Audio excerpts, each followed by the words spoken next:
Well, today I'm reminded of a line from Avengers Age of Ultron in this news filled Monday. Quicksilver often says, "You didn't see that coming?" No, I didn't. Here we go.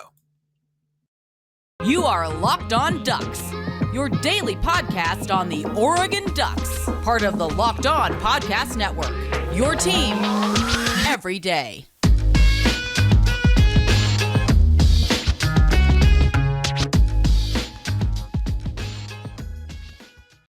Yes, it is that time once again for Locked On Ducks. I'm your host, Spencer McLaughlin. Thank you so much for making this your first listen or your first view of the day. Part of the Locked On Podcast Network, your team every day. Thank you so much for liking, commenting, subscribing wherever you listen to or watch this show, which today is brought to you by FanDuel Sportsbook, official sportsbook of Locked On.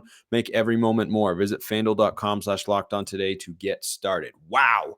The transfer portal window is open and 3 players went in over the weekend. There was Trevan, there was Jalil Tucker, and then, yes, there was Keith Brown. I'm going to talk about all 3, but I want to start with Brown, who, for those of you who don't know, was a 4-star linebacker in the 2021 recruiting class, that historic class for the Ducks. It was the highest rated in program history, I believe still is. He came out of Lebanon High School, in-state kid. In the last 2 seasons, he played consistently in each of those 2 years. 2 seasons, he made 3 starts, 36 total tackles. He had 5 in the Holiday Bowl. He was a guy who a lot of people were excited about. And it's even more surprising that there's 2 reasons really that this is something that caught me completely off guard. I was actually on the golf course. I got a text from a friend, Keith Brown in the portal. My reaction was, "What? You've got to be kidding me!" Because this year he was looking like a guy who would at the very least see an increased role in playing time, but on the maximum upside, his ceiling was a starting linebacker, right? If you assume, and based on what we've seen in spring football so far, Justin Jacobs is still working his way back from an injury. You never know how long that could linger. At least one, if not 2, of those starting linebacker spots is open. Keith Brown could have been a guy to fill that role. And here's the other thing. 2 days prior to his announcement, which was on Sunday, that he entered the portal, and I would not be surprised, by the way, just so we're aware, if he goes to Oregon State, I could totally see it. He said this, quote, "I could have easily been like a portal guy, stuff like that, but I'm a dog, I've been here for 3 years now. I'm from Oregon, so it kind of means more to me. I want to play for this team. I want to be a Duck, stuff like that. So I wasn't worried about how long it was going to take. I just knew at some point I would earn my spot." And that was reflective of how a lot of fans were feeling about him. It's how I was feeling about him. I was really optimistic about what he could do, not just this year, but next year as well, as one of Oregon's primary linebackers. He's already done some pretty good things, but I think there was still a lot left in the tank. And, whoever picks him up, he'll have 2 years of eligibility left, and he could be a really productive player. I do truly think if he hits his ceiling, if he's a starting linebacker somewhere, I could see him at the very least being, all Pac-12 honorable mention, maybe even second team. I don't think a first team, but I think he could be an all Pac-12 honorable mention sort of player. So a few takeaways on this. Number one, as I said, this was not expected. I mean, he could have been a starter. It looked like, kind of that traditional recruitment for college football players. You come in from the high school ranks, you got some hope, you're an in-state kid, you play a little your freshman year, you play a little more your sophomore year, you show a glimmer or a glimpse rather of what you could be in the bowl game, getting that opportunity when one player in front of you, Noah Sewell, opted out because of the NFL draft, and then in year 3, you'd really pop. That's what it looked like. Everything was tracking to be that. And now all of a sudden he's in the transfer portal. And that's why I was so surprised, number one. And then the second takeaway I have here is I think there are going to be a number of fans who are frustrated with this. Mostly what I've seen, thankfully, is positives towards Keith, saying, "Hey, wish you well. Sorry it couldn't work out. We're really excited about you," which is how I feel about him. But I think there are going to be some fans, understandably so, who get frustrated with the transfer portal. And this is kind of the epitome of why, because college sports have always had a unique element to them. Rooting for your team in college doesn't feel like it does in the pros. it's different. It's more personal. Have some sort of attachment to these kids from the time they're in high school, especially if he's from, a remote area. I can't imagine there have been a lot of high, blue chip caliber players to come out of Lebanon high school. Like this is the sort of guy who you love to have if you're more of a traditionalist, if you're an older generation, old school sort of mindset as a football fan. You are going to look at this guy and say, this is why the transfer portal stinks. And I can't push back on that at all. There's another element to the portal, but this stuff is increasingly common. You start to grow an attachment to a player, get really optimistic about him in the offseason, and then he hits the portal. And that stuff stinks. I'm not going to try and argue there. But I think there's a silver lining here, too. The silver lining from a playing standpoint for Oregon's defense is my next thought was, okay, why would he transfer? He said he wanted to be here. He's from the state. Everything was lining up to see him play more and maximize his potential. Why would he leave? Well, for those of you who didn't know, Oregon had its first 11-on-11 scrimmage over the weekend. And the coaches, don't say first team, second team, third team, but they say green, yellow, and white is how I believe they are described. My next thought was, okay, so that scrimmage probably took place. The players had an idea of who the first team was, who the second team was, who the third team was, and that sort of stuff. And he might have just seen the writing on the wall. He may have believed what he said 48 hours prior to this announcement, in which he wanted to be a Duck. I could have been a portal guy, but I'm not going to do that. And then push came to shove. Something could have changed with, a relationship with someone on the team. I don't know, right? It could be something that we'll never find out about, the coaches will never talk about. My best guess is that he looked around at the depth chart and saw, yeah, I might not actually get that chance that I was looking for here, which is again because of the portal. Because if you weren't in the portal era, Justin Jacobs is probably not here right now. And that's a guy who might look to be ahead of him on the depth chart, or at least in theory, that's someone who could be ahead of him on the depth chart. But so you've had some spring practices, you have your first scrimmage, and now Keith Brown decides to leave. I think he's looking around, and we won't know until spring practice develops, till we see the spring game maybe, or a depth chart comes out, something like that. But it did kind of give me a silver lining thought, which was, does that mean that somebody else is performing at a really, really high level, to the point where a guy of Keith Brown's talent, who we've seen, right? We've seen the talent, we've seen the potential, a guy of that caliber thinking he's not going to be able to play leads me to think someone else is shining right now. Don't know who that is at this point in time, but I won't be surprised at all if we get some news down the line that, oh yeah, this guy's doing really well, or that guy is doing really well. It could be any number of guys, which you can't bet on at FanDuel, but you can bet on just about everything else that you need over there. Grand slams, no hitters, double plays are back. There's no better place to get in on the MLB action than FanDuel, America's #1 sports book. You can also bet the NBA playoffs, which are in full swing. How about, oh boy, anybody else watch that Warriors-Kings game yesterday? Would have loved to have had money in that game, because it was spicy. 3-point game line closed at 1.5. That's the sort of action you can get at FanDuel. Don't miss your chance to get a no-sweat first bet up to $1,000 when you join FanDuel today. Just go to FanDuel.com/lockedon to sign up. FanDuel, official partner of Major League Baseball. So in thinking about who Keith Brown could have looked around and said, I might not be above him in the depth chart in the eyes of the coaches, or he might have done a Darren Thomas and said, yeah, I see that guy coming, and I don't think I'm going to be able to beat him. That was, of course, Mariota back in the day, but same sort of principle there. I think with Keith Brown, he could have looked around and said, Jeffrey Boss has taken a step forward. Boss is more experienced. I think Bossa has greater potential on the one hand, because athletically, he's got a few more traits. He's got a little bit better speed, a little bit better agility, but he's also a bit smaller. But I think bulking up is a lot easier than getting faster. So maybe he's looking around and saying Jeffrey Bossa is taking a step forward. Maybe Devin Jackson, who redshirted last year and was one of the highest 2022 recruits for the Ducks, maybe he's somebody that's starting to pop in spring football. Maybe Justin Jacobs is definitely a starter. Maybe Jamal Hill dropping down to the linebacker slot is looking really, really good. So that's kind of the upside potentially here.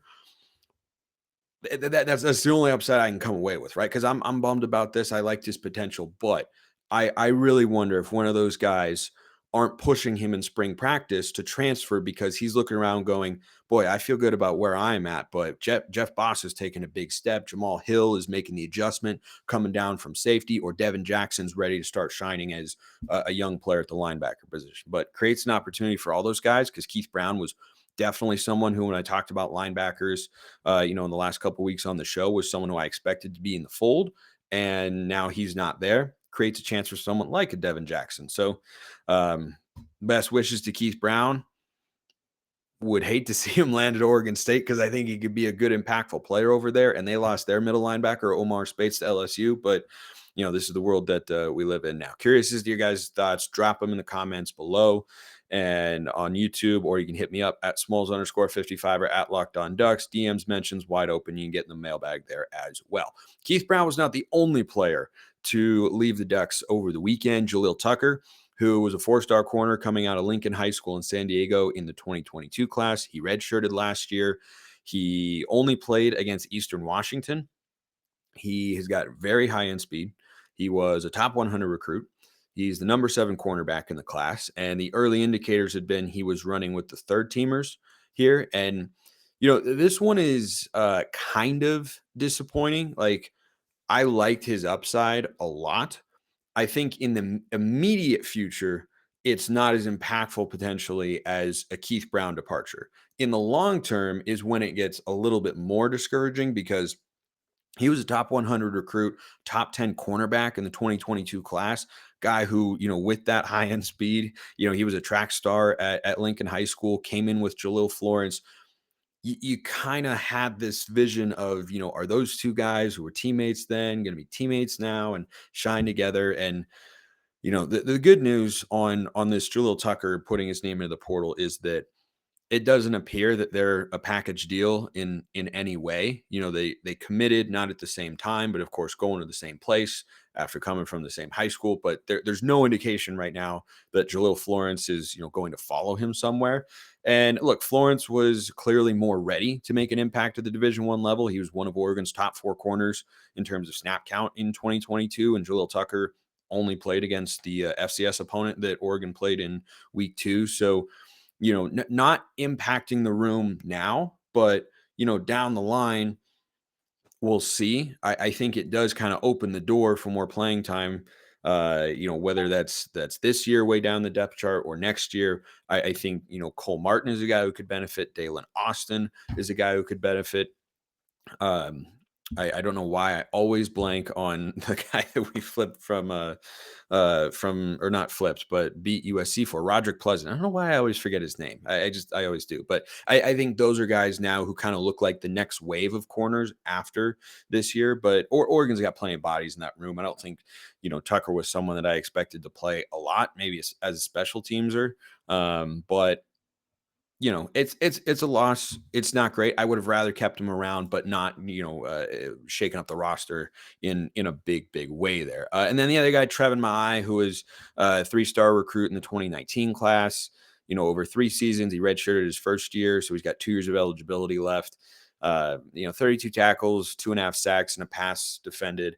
That's not a big loss either. He'd been playing a decent amount the last several years, but I never felt like he was much of an impact player. He could go somewhere, maybe to the G5 level, and certainly be a starter and be an impact player down there because he's got that size, the makeup, but never felt like he had the explosiveness, the twitchiness, the playmaking ability. It never really showed through. He was a solid player, but when I saw he was in the portal, that made a lot more sense to me than Keith Brown. That's how I reacted to Trevin going in there. So now Oregon, who has to get down to 85 scholarship players, but that might be a little bit tougher. We got a crystal ball for Gary Bryant Jr., wide receiver from USC. It's notable. And there's definitely more depth on the defensive side than the offensive side, which is something that Dan Lanning hinted at, by the way. Not really hinted at, really straight up said in a post-practice press conference recently. And I think when you look at these guys collectively, Keith Brown, Trevin, Jalil Tucker, at some level, they fall into the same category, which is Oregon's just got too much talent on the roster and too many bodies to keep everybody around. Like you just got too many mouths to feed in terms of, playing time on the field. And Jalil Tucker could go somewhere and play well. And Keith Brown could do the same. And, Trevin, I don't know if a Power 5 school would go after him, but a G5 school certainly could. They could go elsewhere and see playing time and be productive. And maybe they could have been that for Oregon. But they're transferring for a reason, right? All these guys are transferring because they're looking at the landscape of their position group battles that they were set to fight, and they deem themselves, not at the top of the list. The coaching staff probably did the same. And this is just what's going to happen, right? In the modern transfer portal era, this is something that you just got to expect to happen is guys who come in with talent and some expectations may one day leave, right? They won't all leave. I mean, if they were all leave, if every one of Oregon's, 4 and 5 star recruits pretty much, or 80% of them were leaving, okay, yeah, then it would be a problem. But this is just, working to get down to that scholarship number. This is what I didn't like that the NCAA moved the transfer portal window up to the middle of spring football. Would have rather they kept it May 1st to the 15th, because now you're going to have guys going in and out. But it's just another thing for the NCAA to do to make life tougher for college football head coaches, which, you got to be all in, and Lanning clearly is. But, I think these are just scholarship casualties at some level, depth chart at another level, and individual choices at another level. So kind of there's your multi-layered analysis that you come to me for if you're an everydayer out there. Appreciate you all who listen to me almost every single day, especially Mr. Eddie the dog. He is always the first comment on YouTube. He just says, "Go Ducks!" ! Every day. That's like a part of my routine. I'm a big routine guy, like big routine guy across the board. And every time I go and start checking the YouTube comments, when I go to notifications, first thing I see is Locked On Ducks is now premiering. And then the first comment, Mr. Eddie the dog, go Ducks. He's an everydayer. Thank you all for being that. For those of you who are out there as well. Gosh, we got loads of news to get to. This is going to be this week. I can already tell when a Monday show is going like this. Week is going to fly by. It's going to absolutely fly by with news. So here's a piece of news that I didn't love. Terence Ferguson is going to be out for the rest of spring football. Now, this sounds worse than it is on the whole, because think about it. Terence Ferguson is entering year 3. He might have NFL prospects. I think he could. I think he could very easily be a 4th, 5th round pick. Maybe he comes back for 4th year. I don't know. But he's played since he was a true freshman. He was more productive last year than his first year. He's poised to take another step this year as the clear number 1 tight end in a less crowded room. If he's battling an injury of some sorts, I don't need him to play this spring. Now, would you prefer he be there fully healthy to fully incorporate himself with a new offensive coordinator and into the offense and all that sort? Yeah, sure.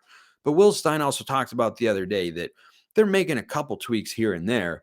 But he said, his direct quote was, "I'd be foolish to change a lot of stuff." I'm paraphrasing there, but I'd be foolish to change a lot of stuff based on how the offense did last year, right? Like, I don't need to come in and completely revamp what the offense did. So he's going to have his own wrinkles. He's going to have his own tweaks. But T-Ferg's been around. He's a smart guy. He can pick that sort of stuff up. Tight ends typically don't have the most complicated assignments within the offense anyway. So I don't think that's going to be a major issue. Like, fall camp would be more than enough time. He'll be, at spring practice, and he can learn the playbook. Like, not concerned about any of that sort of stuff there. Would I prefer he be there to, run with the ones and have all the chemistry and all the timing and all that sort of stuff? Yeah, I would. But is it a major concern? No. The bigger concern here is I don't want this to linger once the season starts. Like, come September 2nd against Portland State, like, this is what I'm following. I think this is the right call from Dan Lanning, Drew Maringer, the tight ends coach, and Will Stein, the OC, and everyone making that call, the medicals team and whatnot. You don't need him for spring ball, but boy, you need him for September 2nd. And hopefully this is a precautionary measure, because if this is something that's going to come up over the course of the season, we could have a problem, which is why, as I talked about on a past episode of the show, a guy like Malcolm Epps, a tight end from USC who's in the transfer portal, would be a 6th-year player. He'd be perfect fit. He'd be a perfect fit, and this is why. if T. Ferg battles an injury throughout 2023, you can't afford a massive drop off there. Patrick Herbert is a good, solid tight end. He's not T. Ferg. And this is why you need depth. This is why, we don't just talk about the headline starters. We talk about who's the number 2, maybe even the number 3, depending on the position group, right? I mean, when I talk about the cornerbacks here on the show, how many guys do we go through? 6? Because you play up to 3 corners at a time and you got to have a 2 deep. And you don't want to have to have a big drop off. Like, injuries are going to happen. You have to assume that at every position except quarterback. But even quarterback, you'd like to have some semblance of a good backup plan. You have to have a good backup plan at every single position. And this is why. So hopefully this is nothing serious, in the long run, and they're holding him out of spring because we feel good about him when we, it's a precautionary measure, but he won't be there in the spring game. And, that'll give us a chance to look at Patrick Herbert, to look at Kenyon Sadiq as well, a true freshman, and see if they had a transfer. Probably not between now and April 29th, the spring game, but yeah, could give us a big chance. That, again, as long as T. Ferg's okay in the fall, could be a silver lining here, which is, we get a great look at Kenyon Sadiq. He's going to get a lot of run. He's going to be running with the number 2s, and Herbert will run with the 1s. And then they'll have walk-ons with, the number 3 unit there offensively, or as they rotate stuff in and out. But, Will Stein also ran a lot of 1 tight end sets at UTSA. If you go watch, what the Roadrunners offense was last year, it was mostly 11 personnel, 1 back, 1 tight end. So I think that he can be fine there. And I am intrigued by Sadiq. Pretty highly rated recruit, number 1 guy coming out of the state of Idaho, I believe. Got a lot of promise there. So we should get a look at him on the spring game, which is just 12 days away. Oh, man. 12 days away from spring football. Ooh, boy, that's good. That's really, really good. All right, last thing today. Mailbag question. Once again, Smalls_55 or at Locked On Ducks. Those are the Twitter handles, DMs, mentions. You go in there, submit a question. You can also drop a comment here on YouTube if you're watching. James Hathaway says or asks, hey, Spencer, greetings from north of the border here in British Columbia, Canada. How about that? We Locked On Ducks, international podcast, just like that. Okay. A question for you. What are your thoughts on spring games potentially moving to a scrimmage against another team? The Portland State head coach has said he would be interested. As a long-distance season ticket holder, yes, I make a 7-hour drive each way. Dedication, my man, to catch home games. I, for one, think this would be a good thing for both the spectators and also the players. Keep up the good work. Yeah, I really like this idea for a couple of reasons. Number 1, you reduce the risk of potential injury because you don't have as many players on the field at the time, at a time of your own players, that is. Number 2, you're not going up against the same guys who you go up against in practice every day. So I think, what the spring game serves as for a coaching staff is, yes, an opportunity to engage with fans, an opportunity to showcase your program, if you're a place that gets it on television, which everyone does at some level in the Pac-12. But I think you could make these games more watchable products to a national audience, right? Like, Colorado's spring game is going to be nationally televised. Imagine if Colorado brought in an FCS opponent, right? The way they do early in the season. I don't think you need to get rid of FCS games in the regular season, but I think you could absolutely justify going in here, treating it, with the same scrimmage format, but going up against players who are not on your own team. It's dramatically different. You don't know all the little intricacies of, what a player does. You don't know every little move. You don't know every tendency, right? Like, getting reps against new people, it excites the players, number 1. I think you give the coaches better information to go off, number 2. You reduce the risk of injury. I think it's more interesting to fans. And heck, you could even, I could see you doing it with maybe not even an FCS school. I could see you doing it with a G5, maybe a Power 5 school. Like, if you had a spring scrimmage between Oregon and, I don't know, USC, well, that's going to get more attention than, Oregon and Oregon, right? I mean, I think you can have a situation there where everybody could benefit. And this is starting to get discussed more in the college football landscape. I'd be on board with it, right? And whether it was another Power Five school, a G5, or an FCS, I wouldn't really care personally. I'd be fine with having Portland State come down and let that be an opportunity for Portland State to go up against a higher level of competition to try to get themselves better, for Oregon to go up against players that are just not the guys they see in practice every day. Yeah, it's a lower level of competition, but that's what you get in, one game a year, or if you're Michigan, 3 games a year, during the regular season. So I think it's a great idea. I think it'd be a lot of fun. And by the way, can we just shout out James again? The 7-hour drive each way to catch home games from British Columbia, Canada. That is lovely dedication. Absolutely fantastic. So yeah, I think it could be a really, really good idea. And you would still, one part about the spring game that's great is you get a lot of different guys reps, right? Live reps, game reps, fans get to see them. You could still do that, right? You could still rotate. Like, how many drives would you get in the game? I don't know, 10, 12. You could have the first team go for 3. You could have the second team go for 3, and just keep going like that. I think you could rotate a lot of players in.